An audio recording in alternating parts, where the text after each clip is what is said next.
Hey guys, I have a brief news update for all of you, more on what's coming in patch 1.1.2. Let's cover what was discussed last week first, which were strikes and raids. Links are in the description, as always. Bungie is plenty aware of any issues plaguing the raids right now: improper Atheon teleports, Minotaurs regenerating health, Crota standing up immediately and killing your swordbearer. And while they didn't give a complete list of bug fixes coming to raids, they acknowledge said Minotaur bug and will have a complete list of the raid bugs being fixed in the patch notes when said patch notes are released. Next are strikes primarily involving Cerberus Vae 3 and the Dust Palace. Cerberus Vae, according to Bungie's data, is the hardest and longest strike in the game, taking 27 minutes on average at normal difficulty among all completions. When it's the Nightfall, it has the lowest completion rate of any strike activity in the game. Dust Palace isn't as hard, but still takes longer than average to complete at 23 minutes.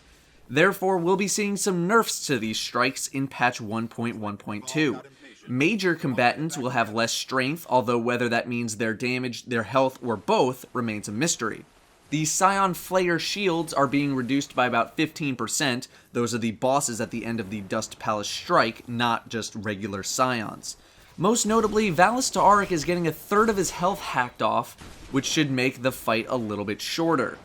Next, Bungie is cracking down on people who go idle regardless of the activity. If you are someone who is a chronic idler, someone who goes AFK intentionally in strikes or crucible with very high frequency, you might be seeing a matchmaking restriction to the activity you go idle in. The restrictions are temporary, but if you continue to go idle frequently, you'll see heavier and possibly permanent restrictions on your account. Those of you who spot idlers for entire strikes or crucible matches should be sure to report these players using the report function. Overall, this probably doesn't affect many of you, only the absolute worst offenders. If you had to go AFK for 5 minutes one time in a strike because someone was at the door, don't worry, you're not Bungie's target. They are only looking for the worst of the worst people who go idle. Next, we'll talk about stuff that was covered this week, which revolves around special ammo in PvP. We all know special ammo is a problem in the Crucible. I actually made a video about it back in November about how it was an issue, and if anything, it's only gotten worse since then. Well, something is finally being done, and I'll cut right to the chase. Starting in patch 1.1.2, special ammo will spawn less frequently, take longer to pick up, won't have as many boxes on the map, and will spawn less ammo per pickup. This sounds like it almost makes them into mini heavy ammo spawns.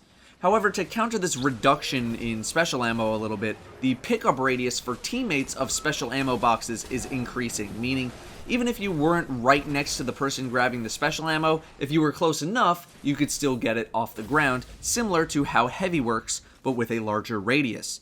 Speaking of which, heavy ammo will also be getting a despawn timer. A little more recently, we've been seeing players just stand by the heavy ammo when it was pulled, but they were never close enough to grab their heavy ammo when it spawned, just leaving a purple brick on the ground. You'd typically grab it after about a minute or so and be able to fight people outside of that minute where heavy ammo is flying all over the place, giving yourself an advantage. We don't know how quickly heavy ammo will despawn when grabbed in this way just yet.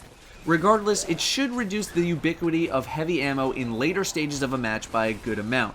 They really seem to want heavy to come and go quickly and not have it stick around for too long, which I agree with. However, to make it easier on people to make sure they actually do get to the heavy ammo in time, they'll be extending the inbound timer by about 5 seconds and adding some more visual prompts to the heavy ammo spawn. Next up are some quality of life additions, first with the addition of item locking. I'm sure we've all heard stories about how people have accidentally deleted legendaries or exotics, or their child dismantled them, or whatever.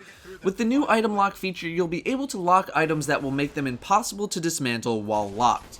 This initially was an issue because it was difficult to detect the locked state in our vaults when transferring gear. You wouldn't want to lock an item only for it to unlock in the vault. However, they have ironed out that issue and are now able to bring it to the game. Finally, you'll have the option to show or hide your helmet while in social spaces like the tower. Nothing crazy, just a little addition to the game. Some people want to show their helm, other people don't. Now you have the choice. All in all, very, very good things to hear about with regards to patch 1.1.2. I think pretty much everyone is now on board with the heavy ammo changes in PvP, especially with the epidemic of blink shotguns and Fellwinter's Lie. It'll actually make players have to decide whether it's worth using their special ammo for something or saving it for a specific scenario. Perhaps a special scenario where a weapon may be more useful than a primary weapon, I don't know. The strikes getting nerfed, I am totally fine with Valis to Auric getting a bunch of his health chopped off.